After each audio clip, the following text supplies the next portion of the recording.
في مصنع لتجميد الأسماك كان في عامل بيشتغل بانتظام كل يوم، وفي آخر يوم عمل دخل الثلاجة عشان يخلص شوية شغل، وفجأة الباب قفل عليه وهو جوه. حاول يفتح الباب بكل قوته، صرخ ونادى بأعلى صوته، خبط على الباب، لكن المكان كان خلاص فضي من العمال ومحدش سمع صوته. قعد ساعات طويلة جوه البرد القارس، وبدأ يستسلم لفكرة إن دي نهايته وإن جسمه مش هيتحمل أكتر من كده. وفجأة اتفتح باب الثلاجة، ودخل حارس المصنع وأنقذه في آخر لحظة.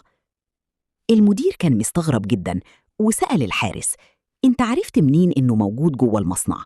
انت عرفت ازاي انه ما خرجش مع باقي العمال؟ الحارس رد عليه بهدوء وقال: يا سيدي، أنا بقالي 30 سنة بشتغل هنا، وبشوف مئات العمال بيدخلوا ويخرجوا يوميا. العامل ده تحديدا هو الوحيد اللي كان دايما يلقي علي التحية بابتسامة كل يوم الصبح، ويسألني عن حالي قبل ما يروح لعمله.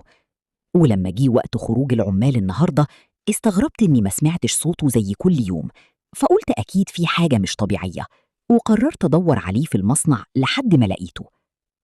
زي ما ربنا سبحانه وتعالى قال: وقولوا للناس حسنا. الكلمة الطيبة هي مفتاح القلوب ونجاة من المهالك.